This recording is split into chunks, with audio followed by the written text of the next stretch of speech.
The magic നോവലിലേക്ക് സ്വാഗതം. Mafia part 13. അതെ, എനിക്ക് ഉറപ്പുണ്ട്, എസ്തപ്പൻ പറഞ്ഞു. മോനെ, നീ ഇയാളുടെ കൂട്ടത്തിൽ പോയെന്ന് അന്വേഷിക്കടാ, അമ്മ നിർദ്ദേശിച്ചു. എനിക്കെൻ്റെ മോളെ കാണണം. അനിത കടങ്കഥ കേൾക്കും പോലെ നിൽക്കുകയായിരുന്നു. ലൗലിക്കും മിനിക്കും അത്ഭുതവും അമ്പരപ്പും അടക്കാനായില്ല. മരിച്ചുവെന്ന് കരുതിയിരുന്ന തങ്ങളുടെ ചേച്ചി ഇതാ വരുന്നു. അന്നമ്മ എസ്തപ്പാനെ നോക്കി. എൻ്റെ മോൾ നന്നായിരിക്കുന്നോ? എസ്തപ്പാൻ മറുപടി പറയുന്നതിന് മുമ്പ് അലക്സ് വിളിച്ചു. താൻ ഇങ്ങ് വാ. അലക്സ് അയാളെ ഒരു മുറിയിലേക്ക് കൊണ്ടുപോയി. താൻ പറഞ്ഞത് സത്യമാണോ? ഡോക്ടറോട് ഞാൻ കള്ളം പറയുമോ? ഞാൻ അവസാനമായി റൂബിയെ കണ്ടത് ബോട്ടിൽ കൊണ്ടുവന്നിട്ടിട്ട് ഫെറി പോയപ്പോഴാണെന്ന് പറഞ്ഞല്ലോ. ഒരു നിമിഷം നിർത്തി എസ്തപ്പാൻ തുടർന്നു. ബോട്ട് കടലിലേക്ക് വിടുന്നതിന് മുമ്പ് ഞാൻ കയ്യിലുണ്ടായിരുന്ന അരക്കപ്പി മദ്യം ഗ്ലാസ്സിലൊഴിച്ചു. കുറേ ദിവസങ്ങളായി കഠിന ജോലികൾ കാരണം വളരെ ക്ഷീണവും ഉണ്ടായിരുന്നു. പകുതിയും കുടിച്ചു കഴിഞ്ഞപ്പോൾ നല്ല ലഹരിയായി. ഞാൻ എഴുന്നേൽക്കാൻ തുടങ്ങി. ഉടനെ വീണു. കാലിടറിയതാണോ തലയ്ക്കടിയേറ്റതാണോ എന്ന് ഇപ്പോഴും സംശയമുണ്ട്. ബോധം തെളിയുമ്പോൾ റൂബി ബോട്ടിലില്ലായിരുന്നു. അവളെ കടലിൽ താഴ്ത്തിയില്ലെന്ന് പറഞ്ഞാൽ ഫെറിയും മാമച്ചനും ബാബുസാറും എന്നെ കൊല്ലുമായിരുന്നു. എസ്തപ്പാൻ ഒരു നിമിഷം നിർത്തിയിട്ട് തുടർന്നു. അതുകൊണ്ടാണ് റൂബി ജീവിച്ചിരിക്കുന്നുവെന്ന് എനിക്ക് ഉറപ്പായത്. താൻ വാ. അലക്സ് അയാളെ ജീപ്പിൽ കയറ്റി ഓടിച്ചുപോയി. രാത്രി 9 മണിക്ക് മാമച്ചൻ ഡോക്ടർ ചന്ദ്രൻ്റെ ഹോസ്പിറ്റലിലെത്തി. ഡോക്ടർ വേഗം അയാളെ ദേവയുടെ അടുത്തേക്ക് കൊണ്ടുപോയി. ദേവ അപ്പോഴും ഡോക്ടറുടെ ബെഡ്റൂമിൽ തന്നെയായിരുന്നു. മാമച്ചൻ ദേവയോട് സംസാരിച്ചു. നമുക്ക് ഐസക്കിൻ്റെ അടുത്ത് പോകാം. അവിടെ നിന്ന് ഈ സ്റ്റേറ്റ് വിടാൻ വേണ്ട ഏർപ്പാടുകൾ ചെയ്തു തരാം. I want money and truck, national permit empty truck, Deva ആവശ്യപ്പെട്ടു. എല്ലാം ശരിയാക്കാമടോ. താനാണിപ്പോൾ ഞങ്ങളുടെ തലവേദന. തന്നെയും കൊണ്ട് എല്ലാ അപകടവും ഒഴിവാക്കാമെന്നാണ് കരുതിയത്. പക്ഷേ താനിപ്പോൾ ഞങ്ങളുടെ തലയെടുക്കുമെന്നായി, മാമച്ചൻ ദേഷ്യത്തോടെ പറഞ്ഞു. പിന്നെ ഡോക്ടർ ചന്ദ്രൻ്റെ നേരെ തിരിഞ്ഞു. ഡോക്ടറെ, നിങ്ങൾ എനിക്കൊരു ചെറിയ സഹായം ചെയ്തു തരണം. ഞാൻ എന്ത് വേണമെങ്കിലും ചെയ്യാം മാമച്ച. You want money? ഡോക്ടർ ചോദിച്ചു. അല്ല, എനിക്കൊരു ആംബുലൻസ് വേണം. ഞാനത് തിരിച്ചെത്തിക്കാം. റോഡിൽ പോലീസ് എല്ലാ വാഹനങ്ങളും പരിശോധിക്കുന്നുണ്ട്. ആംബുലൻസ് ആകുമ്പോൾ പോലീസ് കടത്തിവിടും, മാമച്ചൻ പറഞ്ഞു. സോറി മാമച്ച, ഞങ്ങൾക്ക് ആംബുലൻസ് ഒന്നേ ഉള്ളൂ, അത് തരില്ല. എന്തെങ്കിലും കാരണവശാൽ നിങ്ങൾക്കൊരു പ്രശ്നം വന്നാൽ ഞങ്ങൾ പ്രതിക്കൂട്ടിലാകും. CA ശശിധരൻ പിന്നെ എന്നെ വെറുതെ വിടില്ല. കയ്യിൽ കിട്ടുമ്പോൾ തന്നെ അയാൾ എന്നെ തൊഴിച്ച് നട്ടലൊടിക്കും. മാത്രമല്ല, ആംബുലൻസ് എടുക്കുമ്പോൾ പലരും സംശയിക്കും, നേഴ്സുമാരും അറ്റൻഡറും വാച്ചറും എല്ലാം, ഡോക്ടർ പറഞ്ഞു. അവരാരും കാണാതെ നിങ്ങളത് ചെയ്യണം. നിങ്ങൾക്കും കൂടി വേണ്ടിയാണിത്. മാമച്ചന് ദേഷ്യം വന്നു. പെട്ടെന്ന് കറണ്ട് പോയി. ഇപ്പോൾ ഇരുട്ടാണ്. ഞാൻ ജനറേറ്റർ ഓൺ ചെയ്യാതിരിക്കാം. നിങ്ങൾ ഇപ്പോൾ കാറിൽ കയറിയാൽ ആരും ശ്രദ്ധിക്കില്ല, ഡോക്ടർ ചന്ദ്രൻ പറഞ്ഞു. ദേവ, എൻ്റെ കൂടെ വാ, മാമച്ചൻ നിർദ്ദേശിച്ചു. ഡോക്ടർ ഒരു പെൻ ടോർച്ച് എടുത്ത് തെളിച്ചു. അവർ കാറിൽ കയറി പോയപ്പോഴാണ് ഡോക്ടർ ചന്ദ്രൻ ആശ്വാസത്തോടെ ശ്വാസം വിട്ടത്. മാമച്ചൻ കാർ ഹൈവേയിലൂടെ പായിച്ചു വിട്ടു. പിൻ സീറ്റിൽ കിടക്കുകയാണ് ദേവ. അയാളുടെ കയ്യിൽ തോക്കുണ്ട്. അല്പം കഴിഞ്ഞപ്പോൾ വാഹനങ്ങൾ നിൽക്കുന്നത് കണ്ടു. എന്തോ ആക്സിഡൻ്റ് ആണെന്ന് മാമച്ചന് തോന്നി. ഒരു പോലീസ് ജീപ്പ് സിഗ്നൽ ഇട്ട് പായുന്നു. എതിരെ വാഹനങ്ങൾ വരുന്നുണ്ട്. ഫ്ലൈയിങ് സ്ക്വാഡ് സൈറൺ മുഴക്കി മുന്നോട്ട് പോയി. അവയുടെ വെളിച്ചം കാറിലേക്ക് വീണപ്പോഴൊക്കെ അയാൾ ഭയന്നു. എന്താണവിടെ? ഒരു കാൽനടക്കാരനോട് തിരക്കി. പോലീസ് വാഹനങ്ങൾ പരിശോധിക്കുകയാണ്, അയാൾ പറഞ്ഞത് കേട്ട് മാമച്ചൻ ഞെട്ടി. കുഴപ്പമാണ്. അയാൾ തിരിക്കാൻ തുടങ്ങിയപ്പോൾ ഒരു കാർ വലതുവശത്ത് വന്നു നിന്നു. അതിൽ പർദ്ദ ധരിച്ച ഒരാൾ. അയാൾ തന്നെ നോക്കുന്നു. പഴയ സംഭവം മാമച്ചൻ്റെ ഓർമ്മയിൽ വന്നു. നീർത്ത പർദ്ദയ്ക്കുള്ളിലെ കണ്ണുകൾ തിളങ്ങുന്നത് അയാൾ കണ്ടു. കാറ്റ് പർദ്ദയെ മാറ്റിയപ്പോൾ വെളുത്തു കൊലങ്ങനെയുള്ള ഒരു കൈ പർദ്ദയെ നേരെയാക്കി. അപ്പോഴും നോട്ടം അയാളിലായിരുന്നു. മാമച്ചൻ വേഗം കാർ പിന്നോട്ടെടുത്തു. അപ്പോഴത് പിന്നിലെ കാറിലിടിച്ചു. അതിൻ്റെ ലൈറ്റുകൾ തകർന്നു വീണു. മാമച്ചൻ്റെ ഉള്ളിൽ ഒരു വെള്ളിടി വെട്ടി. പ്രശ്നമായി. അയാൾ വേഗം ഇടത്തോട്ട് തിരിച്ച് വെട്ടിത്തിരിഞ്ഞു വന്ന വഴിക്ക് കാർ പായിച്ചു വിട്ടു. പോക്കറ്റ് റോഡിൽ കയറി ഇരുട്ടിലൂടെ മുന്നോട്ട് കുതിച്ചു.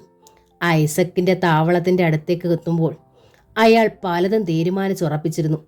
ഈ തീക്കളി തനിക്ക് ആപത്താണ്. ആരൊക്കെ നശിച്ചാലും താൻ രക്ഷപ്പെടണം. 1/2 മണിക്കൂർ കൊണ്ട് കാർ റബ്ബർ തോട്ടത്തിലെ കെട്ടിടത്തിലെത്തി. അവിടേക്ക് ചെല്ലുമ്പോൾ കാറിൻ്റെ ലൈറ്റുകൾ അണച്ചിരുന്നു. ദേവയ്ക്ക് നടക്കാൻ ബുദ്ധിമുട്ടുണ്ടായിരുന്നു. മാമച്ചൻ സഹായിച്ച് അയാളെ ഹാളിലേക്ക് കൊണ്ടുവന്ന് കതകടച്ചു. എന്തെങ്കിലും പ്രശ്നമുണ്ടായോ? ഐസക് അടുത്തു വന്നു. ഒന്നുമില്ല. മാമച്ചൻ ചുറ്റും ശ്രദ്ധിച്ചു. അവിടെ മറ്റാരും ഉള്ളതായി തോന്നിയില്ല. നിങ്ങളിരിക്കെ, നമുക്ക് എന്താണ് ചെയ്യേണ്ടതെന്ന് ആലോചിക്കാം, ഐസക് പറഞ്ഞു. മാമച്ചൻ ദേവയെ ഇരിക്കാൻ സഹായിച്ചു. I want some drinks. I have pain. Deva മുറിവേറ്റ കാൽ നീട്ടിവെച്ച് സോഫയിൽ ഇരിക്കുന്നതിനിടെ പറഞ്ഞു. അയാളെ ഇരുത്തുന്നതിനിടയിൽ മാമച്ചൻ അയാളുടെ തോക്ക് കൈക്കലാക്കിയിരുന്നു. നിന്റെ എല്ലാ വേദനയും ഞാൻ മാറ്റിത്തരാമടാ. മാമച്ചൻ അയാളുടെ നെഞ്ചിലേക്ക് നിറയൊഴിച്ചു. ഹൃദയത്തിന് മുകളിൽ അമർത്തി പിടിച്ചുകൊണ്ട് ദേവ പിടഞ്ഞു. സോഫയിൽ മറിഞ്ഞു വീണ് നിശ്ചലനായി. മാമച്ച, ഐസക് വിളിച്ചു. താൻ എന്ത് ഭ്രാന്തായി കാണിച്ചത്? അവനെ ഇനി എവിടെ കൊണ്ടുപോയി കളയും? എവിടെ കളഞ്ഞാലും കൊന്നത് നമ്മളാണെന്ന് പോലീസ് കരുതും. എന്നെ വേട്ടയാടാനിരിക്കുന്നവർക്ക് കൂടുതൽ കാരണങ്ങളായി.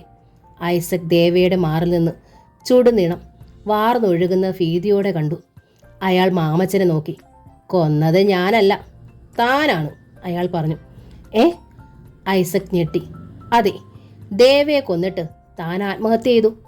എടോ, താൻ എന്ത് ഭ്രാന്താണ് ഈ പറയുന്നത്? എനിക്ക് ഭ്രാന്ത് പിടിക്കാതിരിക്കാൻ വേണ്ടിയാണ്. താനും ഇവനും മരിച്ചാൽ ഭീകരന്റെ കേസ് ഇതോടെ തീരും. പിന്നെ എനിക്ക് മനസമാധാനം കിട്ടും. മാമച്ചൻ തോക്ക് ഐസക്കിന്റെ ചെന്നിയിൽ മുട്ടിച്ചു. എടാ ദ്രോഹി, ചതിയാ! ഐസക് അലറിക്കൊണ്ട് തോക്ക് തട്ടുന്നതിന് മുമ്പ് വെടിപൊട്ടി. അയാളുടെ തലയ്ക്കുള്ളിലൂടെ കയറിയ വെടിയുണ്ട മറുവശത്തുകൂടി തെറിച്ച് ഭിത്തിയിൽ ഒരു പൊട്ടായി തറച്ചു നിന്നു. അവിടെ ഒരു കുരിശു പോലെ അല്പം രക്തം പടർന്നു. ഐസക് ഒന്നുലഞ്ഞു. പിന്നെ മൊസൈക്ക് തറയിൽ വീണു. മാമച്ചൻ കൈത്തോക്ക് അയാളുടെ കയ്യിൽ പിടിപ്പിച്ചു. വിരലുകൾ മുറുക്കി. മാമച്ച! ആ ശബ്ദം അയാളെ ഞെട്ടിത്തെറിപ്പിച്ചു കളഞ്ഞു. അവിടെ മറ്റാരുമില്ലെന്നാണ് കരുതിയത്. ആദ്യ വെടി പൊട്ടിയപ്പോഴും ആരും വന്നില്ല. സ്റ്റെയർ കേസിന് മുകളിൽ ബാബുസാർ നിൽക്കുന്നത് കണ്ടു. അയാൾ വേഗം താഴേക്കിറങ്ങി ഓടി വന്നു. മാമച്ച, താൻ എന്തായി കാണിച്ചേ? അയാൾ മാമച്ചനെ നോക്കി. മാമച്ചന്റെ മുഖം വിയർത്തൊഴുകുകയായിരുന്നു. ഐസക് ദേവയെ കൊന്നു, പിന്നെ ആത്മഹത്യ ചെയ്തു. എനിക്ക് തടയാൻ കഴിഞ്ഞില്ല, മാമച്ചൻ വല്ല വിധേനയും പറഞ്ഞു. അപ്പോഴാണ് ബാബു സോഫയിൽ കിടക്കുന്ന ദേവയെ കണ്ടത്. അയാൾ വിറച്ചുപോയി. നിങ്ങളിവിടെ എന്ത് ചെയ്യുകയായിരുന്നു? ഞാൻ ഉറങ്ങുകയായിരുന്നു. ഒരു വെടിശബ്ദം കേട്ടപ്പോൾ തോന്നലാണെന്നാ കരുതിയത്. എപ്പോഴും പേക്കിനാവുകളാ. പിന്നെയും അത് കേട്ടപ്പോൾ പിടഞ്ഞെണീറ്റു, ബാബു സാർ പരിഭ്രാന്തിയോടെ പറഞ്ഞു. ഇനി നമ്മൾ എന്ത് ചെയ്യും? എന്ത് ചെയ്യാൻ? നമ്മൾ വന്നതിന്റെ തെളിവുകളൊന്നും ഇവിടെ കാണരുത്. വേഗം പുറപ്പെട്ടു പോകാം, മാമച്ചൻ തിടുക്കത്തിൽ പറഞ്ഞു. ഞാൻ എന്ത് ചെയ്യും? എന്നെയും പോലീസ് തിരയുകയല്ലേ? ബാബു സാർ ചോദിച്ചു. മാമച്ചൻ അയാളെ നോക്കി. അതൊക്കെ നമുക്ക് പിന്നീട് ആലോചിക്കാം. ഇപ്പോൾ ഇവിടെ നിന്ന് രക്ഷപ്പെടാം. വാതിലകത്തു നിന്ന് പൂട്ടിയിട്ട് നമുക്ക് മുകളിൽ പോയി ബാൽക്കണിയിൽ നിന്ന് താഴേക്ക് ചാടാം. അപ്പോൾ പോലീസ് ഈ ആത്മഹത്യയിൽ സംശയിക്കില്ല. നമ്മളിവിടെ ഉണ്ടായിരുന്നെന്ന് വാതിലകത്തു നിന്ന് പൂട്ടിയിരിക്കുമ്പോൾ ആരും ചിന്തിക്കില്ല. അത് ശരിയാണെന്ന് ബാബു സാറിന് തോന്നി. അതിനേക്കാൾ വലിയൊരു ബുദ്ധി അയാളുടെ പക്കലില്ലായിരുന്നു. അലക്സ് രാത്രി തിരിച്ചു വന്നപ്പോൾ അമ്മയും അനിതയും സഹോദരിമാരും ഉത്കണ്ഠയോടെ കാത്തിരിക്കുകയായിരുന്നു. അയാളെ കണ്ടപാടെ അമ്മ ചോദിച്ചു, മോനെ, റൂബിയെ കണ്ടോ? ഇല്ലമ്മേ. റൂബി ട്രെയിനിൽ കയറി പോവുകയായിരുന്നോ? ഇവിടെ ഇറങ്ങുകയായിരുന്നോ? അയാൾ എന്നാ പറഞ്ഞത്? അനിത ചോദിച്ചു. ട്രെയിനിൽ നിന്ന് ഇറങ്ങി വരികയായിരുന്നെന്നാ എസ്തപ്പാൻ കരുതുന്നത്. എങ്കിൽ റൂബി ഇവിടെ എവിടെങ്കിലും കാണും, അനിത പറഞ്ഞു. അവളോട് ക്രൂരത കാട്ടിയവർ ഇവിടെ ഉണ്ടല്ലോ. മരിച്ചുപോയ അവൾ തിരിച്ചു വന്നെന്നറിഞ്ഞാൽ അവർ വെറുതെ ഇരിക്കുമോ? അതുകൊണ്ട് റൂബി മറഞ്ഞിരിക്കുകയായിരിക്കും. അങ്ങനെയൊക്കെ വിചാരിക്കാൻ അത് അവൾ തന്നെയാണെന്ന് ഉറപ്പാക്കണ്ടേ അനിതേ? അലക്സ് ചോദിച്ചു. ചിലപ്പോൾ എസ്തപ്പാന് തോന്നിയതായിരിക്കും. അയാൾക്ക് കുറ്റബോധം ധാരാളമുണ്ടിപ്പോൾ. അയാൾ പറഞ്ഞതൊക്കെ അയാളുടെ ഭാവനാ സൃഷ്ടികളാണെങ്കിലോ? എനിക്ക് തോന്നുന്നില്ല അലക്സേ. അലക്സിനോട് അയാൾ കള്ളം പറയില്ല. അയാൾക്കൊരു പുതുജീവൻ കൊടുത്തത് അലക്സാണ്. ഗുരുദാസും മസ്താന്റെ ആളുകളും അവളെ തിരയുന്നുണ്ട്. ഈ നഗരത്തിൽ എവിടെ റൂബി ഉണ്ടെങ്കിലും നമുക്ക് വിവരം കിട്ടും. അലക്സ് മുറിയിലേക്ക് വന്നു. റൂബി ചേച്ചി ഇതുവരെ എവിടെ ആയിരുന്നു? ഇവിടെ വന്നിട്ടെന്താ നമ്മളെ വിളിക്കാഞ്ഞത്? മിനി ലൗലിയെ നോക്കി. നമ്മളെ കാണാൻ വരാതെ ചേച്ചി എന്തു ചെയ്യുവാ? ലൗലിക്ക് മറുപടി പറയാൻ കഴിഞ്ഞില്ല. അവൾ വരാന്തയിൽ തന്നെ വെളിയിലേക്ക് നോക്കിയിരുന്നു. ശബ്ദമില്ലാതെ ഒരു കാർ ഗേറ്റിന് മുന്നിൽ വന്നു നിന്നു. അതിൽ നിന്നൊരാൾ ഇറങ്ങി ഗേറ്റിൽ പിടിച്ച് അകത്തേക്ക് നോക്കി. ലൗലി ഭയന്നു പോയി. കറുത്ത പർദ്ദ കൊണ്ട് ദേഹം മുഴുവൻ മൂടിയ രൂപം. ഇരുട്ട് കട്ട പിടിച്ചതുപോലെ. ചേട്ടാ, അവൾ നിലവിളിച്ചു. പെട്ടെന്ന് ആ രൂപം കാറിൽ കയറിപ്പോയി. അലക്സും അനിതയും അമ്മയും മിനിയും ഓടിയെത്തി. ലൗലി പറഞ്ഞത് കേട്ട് അനിത ഭയപ്പാടോടെ അലക്സിനെ നോക്കി. അത് ബാബു സാറാ. അയാൾ ആ വേഷത്തിലാ എന്നെ കുത്തിക്കൊല്ലാൻ ശ്രമിച്ചത്, അവൾ പറഞ്ഞു. അയാൾ വീണ്ടും വന്നിരിക്കുന്നത് എന്നെ ലക്ഷ്യമിട്ടാണ്. അപ്പോൾ അലക്സ് മറ്റൊന്നാണ് ഓർത്തത്. ഐസ്ക്രീം പാർലറിന് മുകളിൽ വെച്ച് ബാബു സാറിനെയും ഫെറിയെയും ഐസക്കിനെയും വെടിവെച്ച രൂപം. ഗ്രേസി പറഞ്ഞ സംഭവം. അലക്സ് വേഗം മുറിയിലേക്ക് ചെന്ന് സെല്ലുലാർ ഫോണിലൂടെ ഗ്രേസിയെ വിളിച്ചു. അന്നത്തെ ആ പർദ്ദാക്കാരി ഇന്നോ ഇന്നലെ കണ്ടോ? ഇല്ല അലക്സേ. എന്താ, വീണ്ടും വന്നോ? ഗ്രേസി ചോദിച്ചു. ബാബു സാറും ഐസക്കും അവിടെ വന്നില്ലേ? അവരുടെ സംസാരത്തിലൊന്നും കേട്ടില്ലേ? അവരൊക്കെ ഒളിവിലല്ലേ? എനിക്കൊന്നും അറിയില്ല അലക്സേ. ഇനി അവരെ ആരെയും കാണരുതെന്നാ എൻ്റെ പ്രാർത്ഥന. എൻ്റെ ജീവിതം നശിപ്പിച്ചത് അവരാണ്, ഗ്രേസി പറഞ്ഞു. അശോക് അലക്സ് മസ്താനെ വിളിച്ചു. ഐസക് ആവശ്യപ്പെട്ടതനുസരിച്ച് കുറേ പണമെടുക്കാനാണ് ഫെറി ഓഫീസിലേക്ക് വന്നത്. ആ ദിവസങ്ങളിൽ പകൽ വളരെയധികം തിരക്കിലായിരുന്നു അയാൾ. ഒരു കാര്യവും ചെയ്യാൻ മനസ്സമാധാനമില്ല. രാത്രിയിൽ വന്നാണ് ഓഫീസ് കാര്യങ്ങൾ നോക്കുന്നത്. കിടപ്പും ഓഫീസിൽ തന്നെയാക്കി. ഹ്യൂണ്ടേ കാർ ഈസ്റ്റ് ഓഷ്യൻ സീ ഫുഡ്സിൻ്റെ പോർച്ചിൽ നിർത്തിയിട്ട് അയാൾ ഇറങ്ങി. വാച്ചർ ഗേറ്റ് അടച്ചു. ഓഫീസ് തുറന്ന് അയാൾ ലൈറ്റ് ഇട്ടു. മുകളിലേക്ക് സ്റ്റെയർ കേസ് കയറി ചെന്ന് ലൈറ്റ് ഇട്ടു. തൻ്റെ ക്യാബിൻ തുറന്ന് അയാൾ ലൈറ്റ് തെളിച്ചു. ഞെട്ടിപ്പോയി. തൻ്റെ ചെയറിൽ കറുത്ത തുണി കൊണ്ട് മൂടിയ ഒരാളിരിക്കുന്നു. മുന്നോട്ട് ചെല്ലാനോ പിന്നോട്ട് മാറാനോ ശക്തിയില്ലാതെ ഫെർണാണ്ടസ് നിന്നു. ആ ശവം ആരാണിവിടെ കൊണ്ടുവന്നിട്ടത്? ഹലോ! കറുത്ത തുണിക്കുള്ളിൽ നിന്നും സ്ത്രീ ശബ്ദം അയാളെ വീണ്ടും ഞെട്ടിച്ചു. താൻ ഈ ശബ്ദം മുമ്പ് കേട്ടിട്ടുണ്ട്.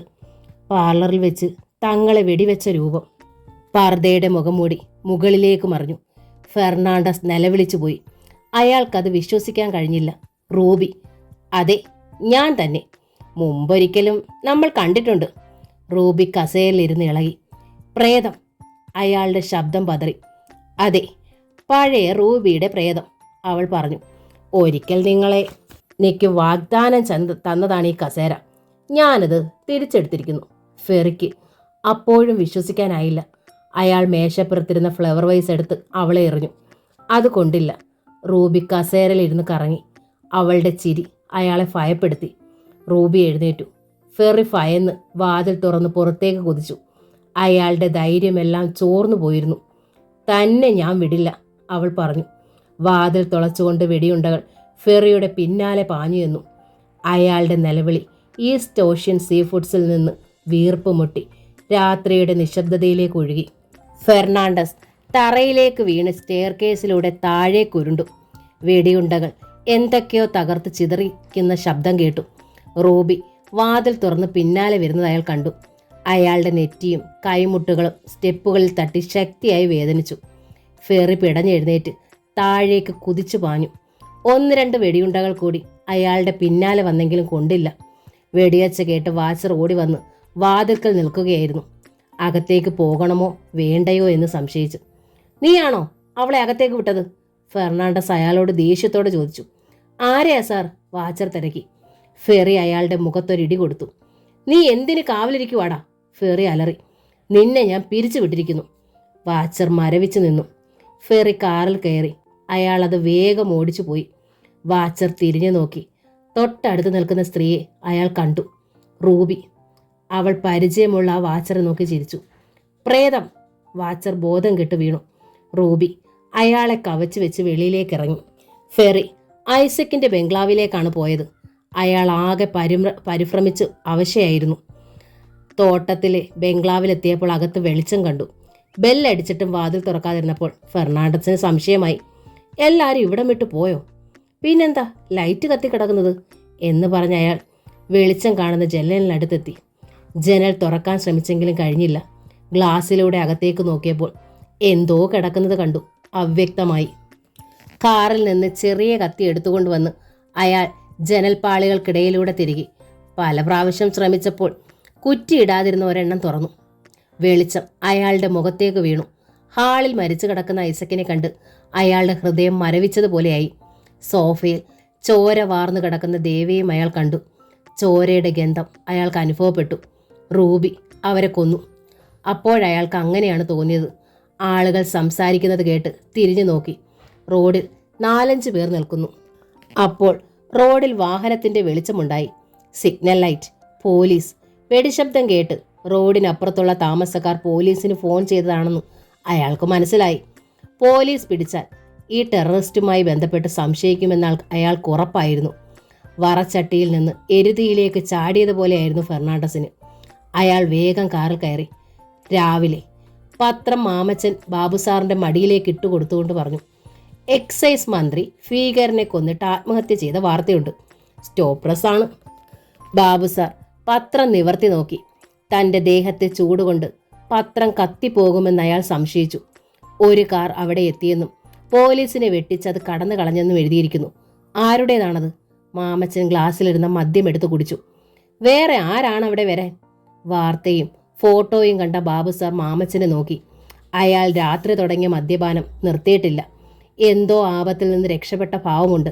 തന്നെപ്പോലെ മാമച്ചൻ പ്രതിയല്ല. ഭീകരൻ ദേവയുമായി ബന്ധപ്പെട്ട കേസിൽ താൻ മാത്രമേ ശേഷിക്കുന്നുള്ളൂ എന്ന് മാമച്ചൻ 1-2 പ്രാവശ്യം പറഞ്ഞത് ബാബുസാർ ഓർത്തു. അതിന് മറ്റൊരർത്ഥം കൂടി ഇല്ലേന്ന് ബാബു ആലോചിച്ചു. താൻ കൂടി മരിച്ചാൽ മാമച്ചനെ ആരും അതുമായി ബന്ധപ്പെടുത്തുകയില്ല. ഐസക് ആത്മഹത്യ ചെയ്തതാണോ എന്ന കാര്യത്തിൽ ബാബുവിന് സംശയമുണ്ടായിരുന്നു. ഐസക് ആത്മഹത്യ ചെയ്യുകയായിരുന്നെങ്കിൽ മാമച്ചനെ വെറുതെ വിടുമായിരുന്നില്ല. ആദ്യത്തെ വെടിശബ്ദം കേട്ട ശേഷം കുറച്ചേറെ ഇടവേളയ്ക്ക് ശേഷമുണ്ടായിരുന്നു അടുത്തത്. അതിനിടയിൽ എന്താണ് സംഭവിച്ചത്? മാമച്ചനെ ഒരിക്കലും വിശ്വസിക്കരുതെന്ന് ബാബുസാറിൻ്റെ മനസ്സ് പറഞ്ഞു. അതുകൊണ്ടാണ് ആ രഹസ്യ താവളം തന്നെ തിരഞ്ഞെടുത്തത്. തൻ്റെ വിശ്വസ്തരായ 2 പേർ പുറത്ത് കാവലുണ്ട്. തന്നെ കൊന്നാൽ അവർ മാമച്ചനെയും കൊല്ലും. മാമച്ചൻ്റെ കയ്യിൽ തോക്കുള്ളത് അയാൾക്കറിയാമായിരുന്നു. മാമച്ച, ബാബുസാർ വിളിച്ചു. എന്താ സാറേ? സിഗരറ്റ് പുകച്ചുകൊണ്ട് അയാൾ തിരിഞ്ഞു നോക്കി. ആ കണ്ണുകൾ ചുവന്നിരിക്കുന്നത് അയാൾ കണ്ടു. ഐസക്കിനെ കൊന്നതാരാ? മാമച്ചൻ്റെ കണ്ണുകൾ തറച്ചു. എന്നെ വിശ്വാസമായില്ല അല്ലേ? മാമച്ചൻ ചോദിച്ചു. ബാബുസാർ ഒന്നും പറഞ്ഞില്ല. നടന്നതൊക്കെ നമുക്ക് നല്ലതിനാണെന്ന് കരുതുക. ഞാനിവിടെ സാറിൻ്റെ കൂടെ നിൽക്കുന്നതും സാറിൻ്റെ സുരക്ഷിതത്വത്തിന് വേണ്ടിയാണ്.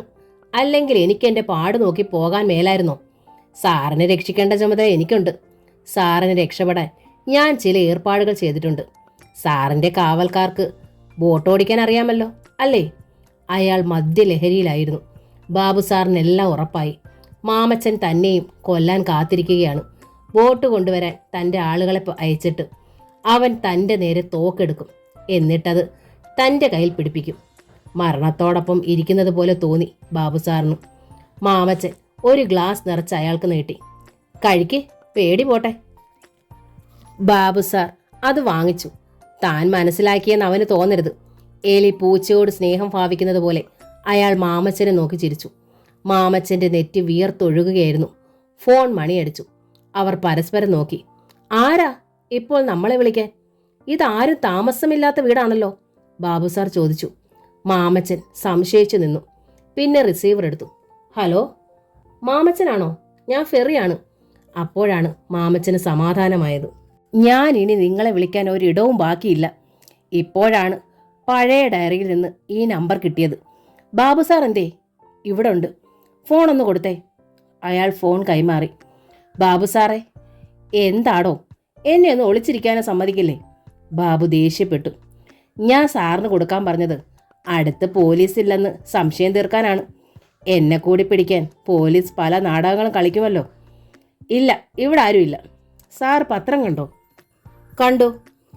ഐസക് സാർ ആത്മഹത്യ ചെയ്തതല്ല, കൊന്നതാ. എനിക്ക് ഉറപ്പുണ്ട്. ആര് കൊന്നു? ഞാൻ നേരിട്ട് വന്ന് പറയാം. അല്ലെങ്കിൽ നിങ്ങൾ വിശ്വസിക്കില്ല. നമ്മളെല്ലാം അപകടത്തിലാണ്, ഫെറി പറഞ്ഞു. 1/2 മണിക്കൂറിനുള്ളിൽ ഫെറിയുടെ കാർ അവിടെ എത്തി. ഐലൻഡിലായിരുന്നു ആ വീട്. പോർട്ടുഗീസുകാരുടെ കാലത്തെ പഴയ വ്യാപാര ഗോഡൗണുകൾക്കിടയിൽ ഒരു മതിൽക്കെട്ട്. അതിനുള്ളിൽ മരങ്ങൾ വളർന്നു നിൽക്കുന്ന പുരയിടം. അതിൻ്റെ ഒരു വശത്താണ് ആ പഴയ കെട്ടിടം. 2 പേർ കരിമ്പൂച്ചകളെപ്പോലെ വെളിയിൽ കാവലുണ്ടായിരുന്നു. ബാബുസാർ നിർദ്ദേശം കൊടുത്തതിനാൽ അയാളെ അവർ അകത്തേക്ക് കയറ്റിവിട്ടു. മാമച്ചനും ബാബുസാറും ഫെർണാണ്ടസിനെ നോക്കി. അയാളുടെ നെറ്റിയിലും കൈമുട്ടിലും ബാൻഡേജ് ഉണ്ട്. മാമച്ച, ആത്മഹത്യ ചെയ്യാൻ തക്ക വിഡ്ഢിയൊന്നുമല്ല ഐസക് സാറ്, ഫെറി പറഞ്ഞു. മാമച്ചൻ ബാബുസാറിനെ നോക്കി. കൊന്നത് റൂബിയോ? മാമച്ചൻ ഫെറിയെ നോക്കി. അതെ. അയാൾ തലേ ദിവസത്തെ സംഭവം പറഞ്ഞപ്പോൾ അവർ തരിച്ചിരുന്നു പോയി. അപ്പോൾ നീ ഞങ്ങളെ ഇതുവരെ വിഡ്ഢിയാക്കുമായിരുന്നു അല്ലേ? താൻ അവളെ കടലിൽ താഴ്ത്തിയെന്നല്ലേ പറഞ്ഞത്? ബാബു അയാളുടെ അടുത്തേക്ക് വന്നു. ഞാൻ അവളെ എസ്തപ്പാനെ ഏൽപ്പിച്ചു. അയാളത് ചെയ്തത് എന്നോടെന്ന് പറഞ്ഞു. ഞാനത് വിശ്വസിച്ചു. അയാൾ ചതിച്ചു. അവൾ ഇതുവരെ എവിടായിരുന്നു? ആർക്കറിയാം? നമ്മളെ അന്ന് കൊല്ലാൻ വന്നതും അവളാണ്. അവളുടെ പിന്നിൽ ആരോ ഉണ്ട്.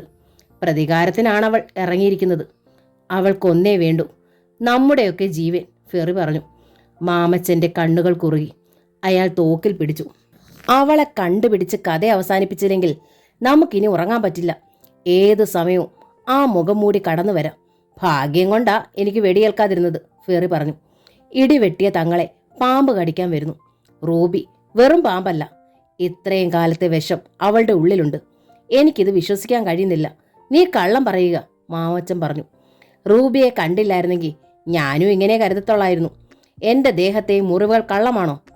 ഏതെങ്കിലും ഒരു വെടിയേറ്റിരുന്നെങ്കിൽ ഇത് പറയാൻ പോലും ഞാൻ ഉണ്ടാകുമായിരുന്നില്ല.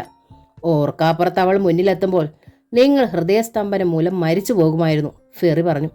അവൾ എവിടാണെന്ന് കണ്ടുപിടിക്കണം. വീട്ടിൽ ചെന്നു അവൾ? അലക്സിനറിയാമോ? മാമച്ചൻ ഫെറിയെയും ബാബു സാറിനെയും നോക്കി. ഫെറിയുടെ കാറിൽ കയറി മാമച്ചൻ പോയി. അപ്പോൾ റോഡിൽ ഒരു കാർ കിടക്കുന്നത് അവർ ശ്രദ്ധിച്ചില്ല.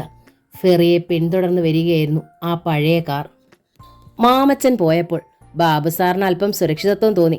2 ദിവസത്തെ ഉറക്കക്ഷീണമുണ്ട്. ഉറങ്ങാൻ കഴിയുന്നില്ല. അയാൾ മദ്യപിക്കാൻ തുടങ്ങി. ധാരാളം സമ്പാദിച്ചിട്ടുണ്ട്. പക്ഷേ എന്ത് കാര്യം? ഇനി എന്നും ഒളിവിലായിരിക്കും. പോലീസ് പിടിച്ചാൽ ശേഷകാലം ജയിലിൽ. ചെയ്ത ഓരോ തെറ്റുകളും ഓർത്തപ്പോൾ ഭയം കൂടി വന്നു. റൂബിയെ തങ്ങൾ പീഡിപ്പിച്ചത്, അവളുടെ കരച്ചിൽ ഇപ്പോഴും കാതിലുണ്ട്. മറന്നതെല്ലാം തിരിച്ചു വന്നിരിക്കുന്നു. ചവിട്ടിത്താഴ്ത്തിയതെല്ലാം തന്നേക്കാൾ ഉയരത്തിൽ പൊങ്ങി വരുന്നു. ഉച്ച കഴിഞ്ഞപ്പോൾ അയാൾ ഒരാളെ വിളിച്ച് പണം കൊടുത്ത് ഭക്ഷണവും മദ്യവും വാങ്ങാനയച്ചു. വീണ്ടും മുറിക്കകത്ത് കയറി വാതിലടച്ചു. ഇനി പുറത്തിറങ്ങണമെങ്കിൽ വേഷം മാറണം. തന്നെ തിരിച്ചറിയരുത്. അയാൾ കണ്ണാടിക്ക് മുന്നിൽ ചെന്ന് താടിയും മീശയും ഷേവ് ചെയ്ത് കളഞ്ഞു. മുടി വെട്ടി തീരെ ചെറുതാക്കി. തന്നെ താടിയില്ലാതെ താൻ പോലും കണ്ടിട്ടില്ല. അപരിചിതമായ ആ മുഖത്തേക്ക് ബാബു നോക്കി. പുറത്തൊരു ശബ്ദം കേട്ടു. ഷർട്ട് മാറ്റി ജാക്കറ്റ് എടുത്തിട്ടു. തോക്ക് പോക്കറ്റിലിട്ട് വാതിലിൻ്റെ പീപ്പിംഗ് ഹോളിലൂടെ നോക്കി. ആരുമില്ല. അയാൾ വാതിൽ തുറന്ന് പുറത്തിറങ്ങി. വരാന്തയിൽ കാവൽക്കാരൻ കിടക്കുന്നു. അയാൾക്ക് ബോധമില്ല. എന്തു പറ്റി? ബാബു സാർ വീടിൻ്റെ വശങ്ങളിലേക്ക് ചെന്ന് നോക്കി. അവിടെ എങ്ങും ആരുമില്ല. അയാൾ തിരിച്ച് വരാന്തയിലെത്തി. എടാ, തൊഴി കൊടുത്തിട്ടും അയാൾ അനങ്ങിയില്ല. മരിച്ചിട്ടില്ല. പിന്നെന്തു പറ്റി? മദ്യപിച്ച് ബോധം കേട്ടോ? ബാബു സാർ മുറിക്കുള്ളിൽ കയറി വാതിലടച്ചു. ഹലോ, ശബ്ദം കേട്ട് ഞെട്ടിത്തിരിഞ്ഞു. അന്ന് കേട്ട ശബ്ദം. അടുത്ത മുറിയുടെ വാതിക്കൽ നിൽക്കുന്ന പർദ്ദ ധരിച്ച ആൾ. ബാബു തോക്കെടുക്കാൻ ജാക്കറ്റിൻ്റെ പോക്കറ്റിൽ കൈ ഇടുന്നതിന് മുമ്പ് തോക്ക് ചൂണ്ടപ്പെട്ടു. No, this is my turn. അവൾ മുഖത്തു നിന്ന് പർദ്ദ തലയ്ക്ക് മുകളിലേക്കിട്ടു. റൂബിയെ കണ്ടയാൾ തരിച്ചു നിന്നു. റൂബി? യെസ്. അവൾ അടുത്തു വന്നു. നീ? അയാളുടെ ശബ്ദം വിറച്ചു. മരിച്ചില്ല? ഈ ലോകത്തിൽ അപൂർവമായി ചിലതൊക്കെ ഇങ്ങനെ സംഭവിക്കും, റൂബി പറഞ്ഞു. അയാൾ എന്തോ പറയാൻ തുടങ്ങിയപ്പോൾ തോക്ക് അയാളുടെ വായിലേക്ക് തള്ളി. അയാൾ ലോഹക്കുഴലിൽ കടിച്ചു. കുഴൽ അണ്ണാക്കിൽ മുട്ടി. അവളുടെ കണ്ണുകൾ തീക്കനലുകളായി. അരുത്! അയാളുടെ നിലവിളി വല്ലാത്തൊരു ശബ്ദമായി തോക്കിനിടയിലൂടെ വന്നു. റൂബി ചിരിച്ചു. തൻ്റെ രൂപം ഗംഭീരമായിട്ടുണ്ട്. എന്നെ നീ പൊള്ളിച്ചതൊക്കെ ഓർമ്മയുണ്ടോ? ഈ വായ കൊണ്ട് കടിച്ചു മുറിച്ചതൊക്കെ ഓർക്കുന്നുണ്ടോ? അയാളുടെ കണ്ണുകൾ തുറച്ചു. പെട്ടെന്ന് അയാൾക്ക് പ്രത്യാശ നൽകിക്കൊണ്ട് വെളിയിൽ കാർ വന്ന് നിൽക്കുന്ന ശബ്ദം കേട്ടു. കണ്ണുകൾ വാതിലിന് നേരെ തിരിഞ്ഞു. ഒരു നിമിഷം വെടിപൊട്ടി. റൂബി തോക്ക് വലിച്ചെടുത്തപ്പോൾ ബാബു സാറിൻ്റെ വായിൽ നിന്ന് പുക വന്നു. പിന്നെ ചോരയും. കാറിൽ നിന്നിറങ്ങിയ ഉടനെ വെടിശബ്ദം കേട്ട് മാമച്ചനും ഫെറിയും നടുങ്ങി. അവർ പരസ്പരം തുറിച്ചു നോക്കി. വരാന്തയിൽ കിടക്കുന്ന കാവൽക്കാരനെ കണ്ടപ്പോൾ അയാളും മരിച്ചോ എന്നവർ സംശയിച്ചു. നിലവിളിയൊന്നും അകത്തു നിന്നും കേട്ടില്ല. വാതിൽ തുറന്ന് ആരെങ്കിലും പുറത്തേക്ക് വരുമോ എന്ന് കരുതിയിട്ട് അതും ഉണ്ടായില്ല. വരാന്തയിൽ കിടക്കുന്നവൻ്റെ പൾസ് നോക്കിയപ്പോൾ മരിച്ചിട്ടില്ല എന്ന് മാമച്ചന് മനസ്സിലായി. ഇവൻ മദ്യപിച്ച് ബോധമില്ലാതെ കിടക്കുകയാണ്, മാമച്ചൻ പറഞ്ഞു. അയാൾ കൈത്തോക്കെടുത്തു. മാമച്ചൻ വാതിൽ തുറന്നു. ഫെറി പിന്നിൽ നിന്നതേ ഉള്ളൂ. വാതിലിൽ പിടിച്ച് അകത്തേക്ക് നോക്കിയ മാമച്ചൻ തറയിൽ കിടക്കുന്ന ബാബു സാറിനെ കണ്ടു. താടിയും മീശയും കളഞ്ഞ അയാളെ ആദ്യം മനസ്സിലായില്ല. അയാളുടെ തലയ്ക്കു പിന്നിൽ ഒരു ഭാഗം തെറിച്ചു പോയതുപോലെ ചോര ഒഴുകുന്നു. മറ്റാരും ആ ഹാളിലില്ല. മാമച്ചൻ അകത്തേക്ക് ചെന്നു.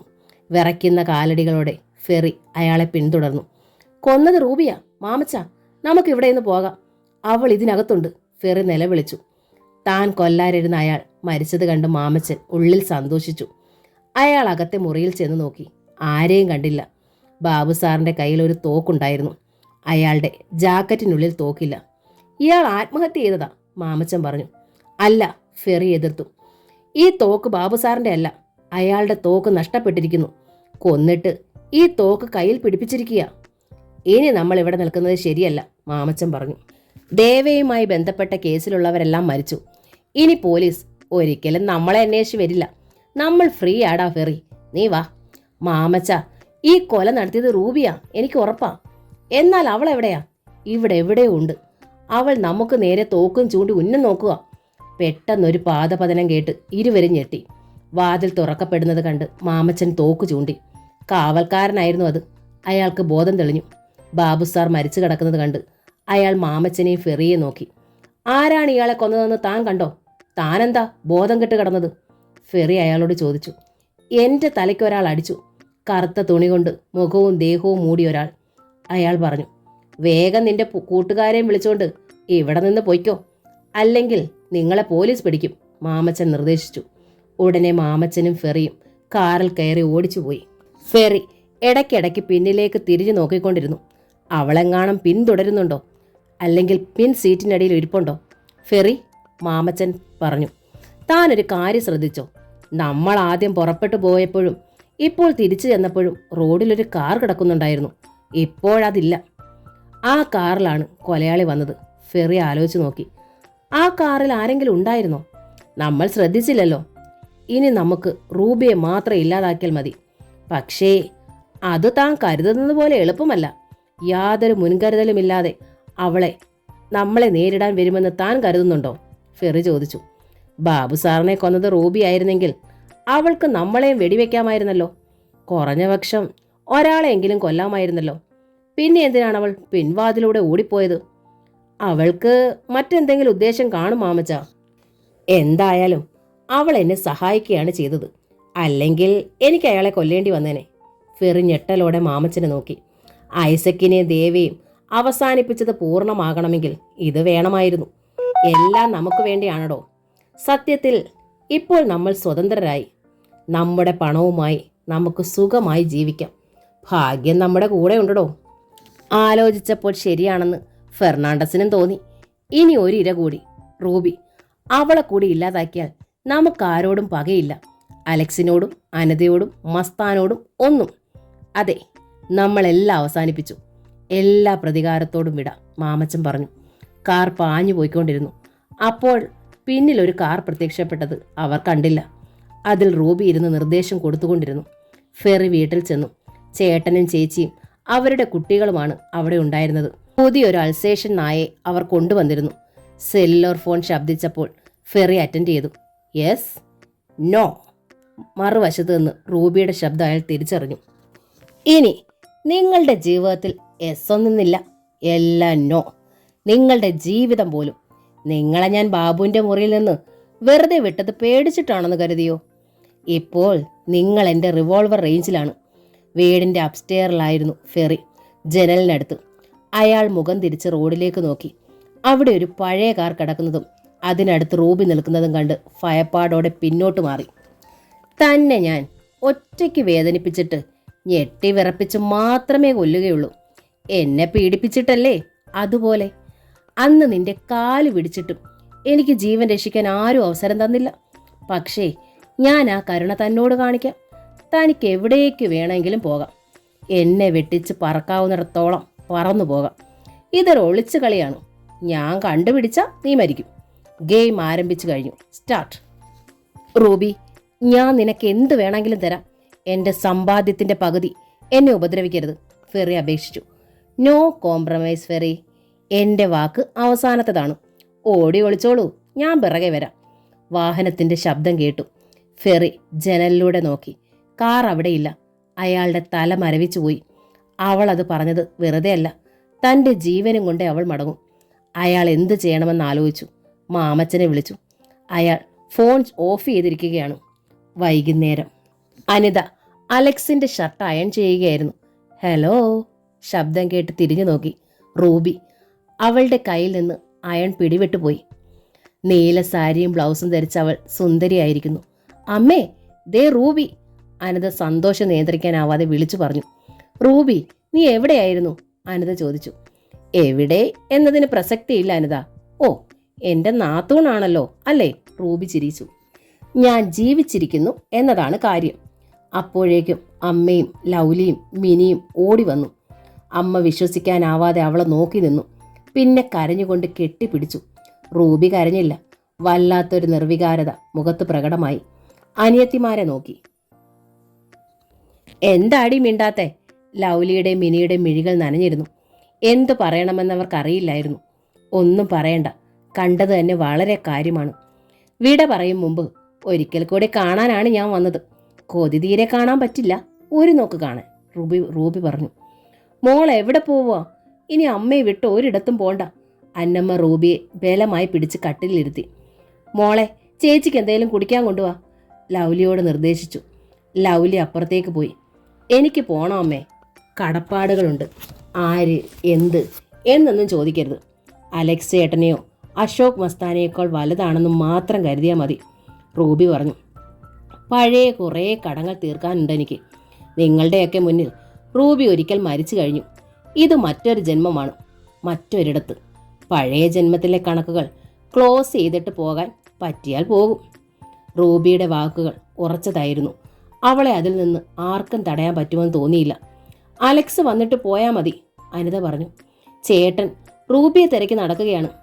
സമയമില്ല അനിതേ, എനിക്ക് ജോലികൾ തീർക്കാനുണ്ട്, റൂബി പറഞ്ഞു. ലൗലി ചായ കൊണ്ടുവന്നു. റൂബി കുടിച്ചു.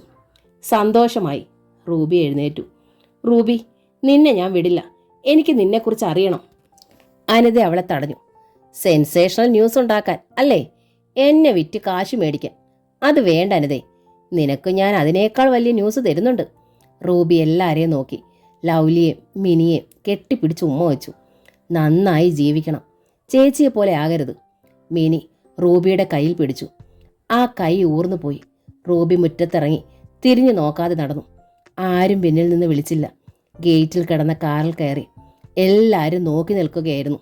റൂബി തിരിഞ്ഞു നോക്കിയില്ല. കാർ മുന്നോട്ട് നീങ്ങി കാഴ്ചയിൽ നിന്നും മറഞ്ഞു. രാത്രി 9 മണിയായപ്പോഴാണ് മാമച്ചൻ ഭക്ഷണം കഴിക്കാൻ ആ സ്റ്റാർ ഹോട്ടലിലേക്ക് വന്നത്. റെസ്റ്റോറൻറ്റിൽ ചെന്ന് ഭക്ഷണം കഴിച്ച് ബിൽ കൊടുക്കുമ്പോഴാണ് തൊട്ടടുത്ത് ഒരാൾ നിൽക്കുന്നത് ശ്രദ്ധയിൽപ്പെട്ടത്. റൂബിയെ കണ്ട് അയാൾ ഞെട്ടി എഴുന്നേറ്റു. റൂബിയെ നേരിൽ കണ്ടപ്പോഴാണ് അയാൾക്ക് വിശ്വാസമായത്. മാമച്ചൻ പെട്ടെന്ന് ജാക്കറ്റിൻ്റെ പോക്കറ്റിൽ നിന്ന് കൈയിട്ട് തോക്കിൽ പിടിച്ചു. റൂബിയുടെ കണ്ണുകൾ കത്തുകയായിരുന്നു. ഒരിക്കൽ കൂടി കണ്ടുമുട്ടുമെന്ന് കരുതിയില്ല അല്ലേ മാഫിയ തലവ? റൂബി ചോദിച്ചു. മാമച്ചൻ അനങ്ങാനോ ശബ്ദിക്കാനോ കഴിഞ്ഞില്ല. കൈ പിടിച്ചിരിക്കുന്ന തോക്കെടുത്ത് എന്നെ വെടിവെക്കാം, റൂബി പറഞ്ഞു. മാമച്ചൻ ചുറ്റും നോക്കി. ഈ ചാൻസ് നിങ്ങൾക്കിനി കിട്ടില്ല. റെസ്റ്റോറൻറ്റിൽ ധാരാളം ആളുകളുണ്ട്. കൊല നടത്തിയാൽ പിന്നെ തനിക്ക് രക്ഷപ്പെടാനാവില്ലെന്ന് മാമച്ചന് ഉറപ്പായിരുന്നു. ഫസ്റ്റ് ചാൻസ് നിങ്ങൾക്കായിരുന്നു, സെക്കൻഡ് ചാൻസ് എൻ്റേതാണ്. അയാളുടെ കണ്ണുകളിൽ നോക്കിക്കൊണ്ട് റൂബി ഹാൻഡ് ബാഗ് തുറന്നു. അതിൽ പുതിയ പിസ്റ്റൾ കണ്ട് മാമച്ചൻ ഭയന്ന് വെളിയിലേക്ക് ഓടി. അവൾ അത് ഉപയോഗിക്കുമെന്ന് അയാൾക്ക് ഉറപ്പുണ്ടായിരുന്നു. മാമച്ചൻ ഹോട്ടലിൻ്റെ മുന്നിൽ വന്ന് കാറിനടുത്തേക്ക് ഓടി. റൂബി പിന്നാലെ വരുന്നത് അയാൾ കണ്ടു. മാമച്ചൻ വേഗം കാറിൽ കയറി ഓടിച്ചുപോയി. റൂബി, അവൾ തിരിഞ്ഞു നോക്കി. അലക്സ്. മാഫിയ എന്ന നോവലിൻ്റെ ഈ ഭാഗം ഇവിടെ പൂർണ്ണമാവുകയാണ്. അവസാന ഭാഗം ഉടൻ തന്നെ അപ്ലോഡ് ചെയ്യുന്നതായിരിക്കും. Thank you.